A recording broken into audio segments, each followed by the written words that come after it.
Pierre et Raymond, vous nous avez éblouis par votre amour fraternel. Vous nous avez donné quelque chose de l'amour tel qu'il se vit en Dieu. Et cela nous réjouissait de vous voir vivre ensemble. C'était d'ailleurs l'expression de votre petite sœur Thérèse Marie. Votre plus beau témoignage, les frères, c'est votre amour fraternel. Frères de sang, ils sont plus encore comme des frères jumeaux dans le sacerdoce.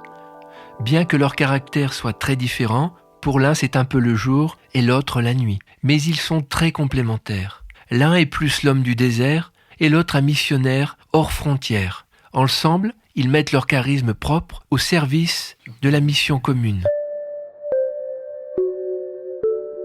Quel respect et quelle tendresse vous aviez l'un pour l'autre.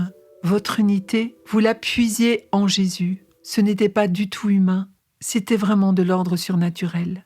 On fait tellement amitié, fraternité, disiez-vous, qu'on ne peut plus se séparer. Où sont les qualités de l'un et de l'autre ?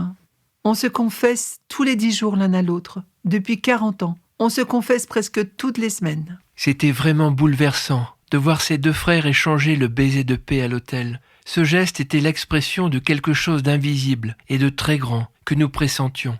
Cet amour dont le monde a tant besoin.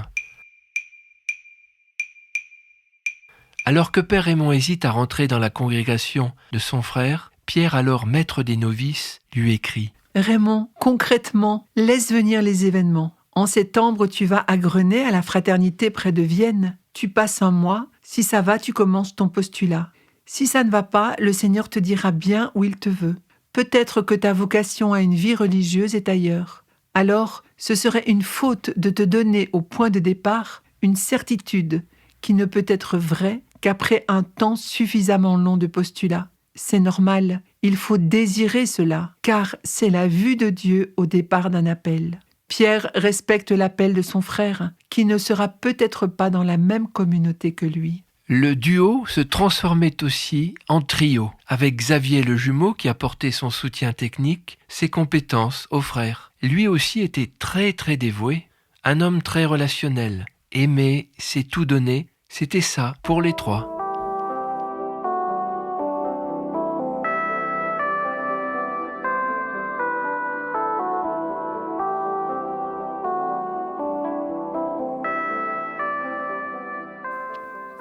Le Seigneur prépare ses 2 disciples. Raymond est à Besançon. Il est appelé à fonder un foyer de charité en Argentine. Il apprend l'espagnol, mais tout change, car un appel vient du Cameroun. Il faut un aumônier à la léproserie de Douala. Il ne connaît ni les lépreux ni le Cameroun. Il renonce à son espagnol. « Seigneur, me voici pour faire ta volonté. » Pierre est en Espagne depuis 16 ans chez les petits frères du père Charles de Foucauld. Il est appelé à offrir sa vie pour rejoindre Raymond et servir les grands malades. « Seigneur, me voici pour faire ta volonté. » Les deux sont unis dans cette même aspiration, ne faire que la volonté du Père. Et toute leur vie, ils se laisseront conduire toujours plus loin, sans jamais regarder en arrière. Quand Jésus t'appelle et te confie une mission, disait-il, tu dis oui, tu sacrifies tout et tu fonces en laissant tout derrière toi. On pense à cette parole de saint Paul, je poursuis ma course pour tâcher de saisir, ayant été saisi moi-même par le Christ. Le Seigneur les envoya 2 par 2. Que de secrets il nous lègue pour la vie commune. Si Pierre et Raymond sont frères de sang, il y a entre eux un lien plus qu'humain et familial. Ils ne s'appartiennent plus, leur vie est à Jésus et à Jésus seul. La racine de leur être appartient à Jésus seul. En 1972, les voici ensemble réunis pour une même mission, vivre la vie de Nazareth au service des grands malades. D'abord les lépreux, puis la mission s'élargira de plus en plus aux petits-enfants polio, aux amputés de guerre et des tremblements de terre, et aux filles mal aimées de la rue. C'est ainsi qu'à partir du Cameroun, ils vont devenir globe-trotters de la charité. Vous êtes la charité active de l'Église, leur disait le pape. Ils vont d'abord s'installer au centre Jameau, au service des lépreux, dans une petite cour d'hôpital, en plein centre de la capitale, Yaoundé. On y accueille tous les cas incurables, les abandonnés, des médecins. Comme Jésus, ils choisissent la dernière place par amour des malades. Ils suivent Jésus dans son chemin d'humilité et d'abaissement à la croix. François Manoni, qui était médecin aux fondations Raoul Follereau, était au centre Jameau en même temps qu'eux. Voici ce qu'il dit. Là, ils ont fait un bâtiment en dur et ils ont pu organiser l'atelier de prothèses, dans lequel ont été appareillés les plus grands amputés des jambes, et également y ont été soignés par des chaussures orthopédiques les lépreux qui avaient des maux perforants plantaires, que les frères, un peu en francs-tireurs, avaient entrepris d'opérer. Indiscutablement, ils m'ont stupéfait. Ils m'ont stupéfait et même un peu inquiété. J'étais dans le coup quand même, mais je les ai admirés parce qu'ils avaient foi en ce qu'ils faisaient. Quelle chance d'être à deux et d'avoir donc les deux disciplines pour soigner les malades, la chirurgie et l'appareillage. Les guérisons sont maintenant possibles. Des lépreux qui traînaient depuis 20 ou 30 ans repartent chez eux en hommes nouveaux. Moi, dit Jésus à travers Pierre et Raymond, je suis venu à ton secours. Lève-toi, repars chez toi et annonce tout ce que Jésus a fait pour toi. Un jour, un jeune que Raymond opérait une nuit de Noël lui a dit « Si Jésus existe, c'est ce que vous faites ?» Emmanuel, prothésiste avec eux, que nous avons rencontré en 2022 au centre Jameau, disait « C'était beau de les voir. Ils faisaient tout ensemble. Ils priaient ensemble. Ils mangeaient ensemble. Ils travaillaient ensemble. Ils partaient ensemble. Ils revenaient ensemble. Jamais, jamais, je n'ai entendu un mot l'un contre l'autre. C'était un vrai bonheur de les voir s'aimer ainsi. » Matériellement, leur vie est très simple, levée à 5h30 pour l'adoration silencieuse devant le Saint-Sacrement. Nous le savons très bien, notre regard sera un regard d'amour si l'amour est au cœur de notre âme. Et nous sommes persuadés que seule la foi peut nous aider à nous pencher sur des plaies un peu rebutantes. Cette heure d'adoration silencieuse nous aide à découvrir bien au-delà des corps déformés par la lèpre, la présence du crucifié. De 8h du matin à 17h, nous travaillons tous les deux dans notre petit atelier orthopédique. Les amputés que nous appareillons viennent d'un peu partout, car nous sommes actuellement les seuls au Cameroun à faire des jambes artificielles. Pendant leur séjour à Yaoundé, ces amputés vivent avec nous, dans notre petite maison. Souvent, nous aussi, nous devons nous absenter pour aller chercher en brousse les grands malades avec notre ambulance de fortune. Nous faisons des plâtres, ou conduisons à l'hôpital central un lépreux qui a besoin d'une analyse approfondie et tant d'autres choses. À 5h le soir, nous célébrons la messe dans la petite chapelle de l'hôpital qui est toujours pleine. Nous passons la soirée au milieu des enfants polio du centre du cardinal Léger. Eux aussi, ces petits polios, ont tant besoin d'être aimés. La vie des frères est d'aimer. C'était étonnant de voir la signature qu'ils mettaient sur leurs lettres. Pierre-Raymond Marie en majuscule. Ou Raymond-Pierre-Marie, comme un seul sacerdoce. 2 en 1, dans une pauvreté joyeuse. Ils acceptaient tous les deux le dénuement qu'ils devaient vivre.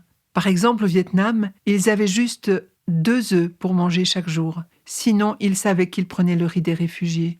Lorsqu'ils partent en mission, ils prennent juste une chemise de rechange pour les 2.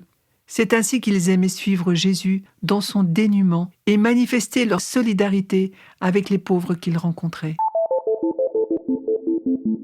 Ils obéissent tous les deux d'un même cœur à la demande de leur évêque de Yaoundé, Monseigneur Zoa, pour soigner les 27 000 petits-enfants polio du Cameroun, pour qui rien n'est fait. Il faut organiser les vaccinations, la fabrication des orthèses et accompagner les parents. Et puis, ils partiront en tournée au Cameroun pour le dépistage de la lèpre. Ils apprendront aussi aux malades à fabriquer leurs prothèses et à la réparer eux-mêmes pour $5. Tous deux sont abandonnés à l'Esprit Saint et à ses imprévus. Ils en ont des histoires à nous raconter. Par exemple, ils étaient épuisés et ils veulent faire une retraite. Mais comme ils ne savent pas où, ils en parlent à des amis. Ceux-ci leur achètent 2 billets d'avion et ils partent à Paris pour les 2 billets d'avion. Les voilà partis au Canada. Ils arrivent dans une communauté qu'ils ne connaissent pas. Et après un mois de retraite, ils feront des vœux perpétuels dans cette communauté Myriam Bethléem, des vœux d'abandon et de charité dans la joie. C'est d'ailleurs là que Mère Jeanne, la fondatrice, leur donnera la grande croix mariale pour visiter les malades. Ils sont 2 en 1 pour aimer Jésus de tout leur cœur et le faire aimer en lui donnant la priorité chaque jour à la messe, puis méditation, évangile et chapelet. Sœur Solange témoigne. Ils célébraient l'Eucharistie dans le séjour et j'allais souvent à la messe avec eux. Ah, quand ils sont à l'Eucharistie, ils sont pris par le mystère qu'ils célèbrent. C'est une messe qui entrait profondément dans le mystère de Dieu, dans le mystère de la croix. J'ai rarement vécu des messes comme cela, mais en même temps, ils nous rendent très proches. Il vous dira, pour toi Solange, pour le travail que tu fais avec les petits-enfants que tu soignes. C'était toujours quelque chose de très concret qui collait à la réalité. Ils avaient un lien à l'Eucharistie très spécial. Raymond, lui, se levait toutes les nuits et quand il se réveillait, il considérait cela comme un appel de Dieu.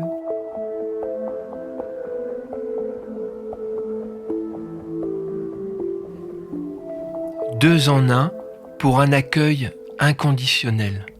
Jameau, nous dit sœur Solange, c'était Béthanie. Un accueil permanent, accueil de tout le monde, des plus pauvres, de tout le monde. C'était vraiment un centre d'accueil incroyable. Il recevait énormément de médicaments, et nous, très peu. Donc il me donnait tous les médicaments que je voulais. Cela me permettait de soigner les gens à très peu de frais. Deux en un qui croient à l'impossible dans nos vies, et les miracles se multiplient. Quand ils rencontrent quelqu'un de malheureux, ce n'est pas du cinéma, ils vont pas faire semblant de pleurer, cela va se traduire par de la prière. Quand ils vous disent « je vais prier pour toi », cela n'est pas des mots. Tous deux vivent comme à l'ombre de l'invisible.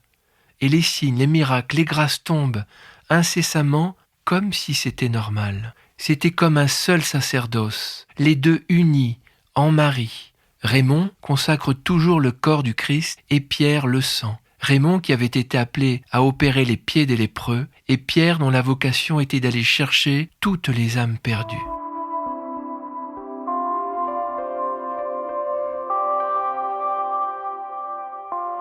Habituellement, quand deux prêtres se retrouvent à l'autel, le célébrant principal consacre le corps et le sang et l'autre s'unit aux paroles du célébrant principal. Je ne sais pas si vous avez remarqué, Raymond se mettait toujours à un coin de l'autel pour consacrer le pain, et Pierre à l'autre coin pour consacrer le vin. D'ailleurs, il nous assurait que chaque jour, il nous plongeait dans le sang précieux de Jésus. Mais alors, qui célébrait au milieu de l'autel? Parce que je me souviens qu'au monastère, l'autel restait vide au milieu. Un jour, nous avons compris, oui. Au sanctuaire de la Dame de tous les peuples, à Amsterdam, la voyante les appela un jour après l'Eucharistie. Elle leur dit pendant toute la messe, « J'ai vu la Sainte Vierge, elle était entre vous deux. » Lorsque j'ai posé la question à Pierre, il m'a répondu, du tac au tac, « C'est évident, on laisse la place à Marie. » Raymond, nous dit Pierre, est pour moi un frère extraordinaire. Pour aider un prêtre, il faut deux choses, Jésus hostie chez lui et un frère. Et Pierre a été pour moi un frère extraordinaire, un frère qui m'aime à la folie avec ce que je suis. Voici ce que dit Pierre de son frère Raymond. J'aurais seulement à lui dire merci de ce qu'il m'a donné, de ce qu'il m'a apporté, ce qu'il m'a aidé à vivre. On fait tellement amitié et fraternité qu'on ne peut plus se séparer. Où sont les qualités de l'un et de l'autre, main dans la main, et comme titubant dans leur marche vieillissante, ils étaient si complices, si drôles, si joyeux. Ils nous racontaient des histoires, des blagues qui rendent la vie heureuse.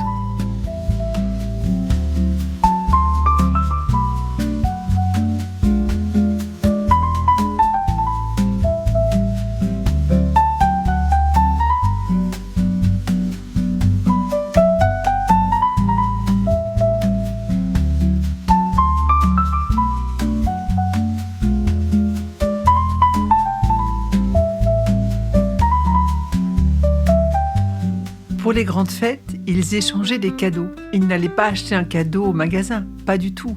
Ils gardaient leur esprit de pauvreté. Mais ils avaient dans leurs appartements des petits objets qui rappelaient l'amour qu'ils avaient reçu en famille. Par exemple, un petit réveil de luxe du papa, une montre de Xavier le jumeau. Si Noël arrivait, Père Raymond me disait « Viens, on va faire un cadeau à Titi ». Alors on prenait le petit réveil de luxe, on l'emballait avec du beau papier, avec un nœud, une belle carte. Et quand Pierre découvrait le cadeau de Noël, il éclatait de joie. Mais 3 mois plus tard, quand Pâques arrivait, Pierre faisait de même et il l'emballait dans un autre emballage. Et Raymond était tout aussi heureux. Et c'est ainsi qu'il se prêtait de mois en mois les objets auxquels il tenait. Leur vie est tissée de prières et de gestes ordinaires, comme à Nazareth. Tout était empreint de prières. Ils étaient tellement simples, tellement humains et tellement d'ailleurs. Quand on vivait avec eux, c'était désarmant de simplicité. Une vie ordinaire et pourtant on touchait le ciel, l'éternité.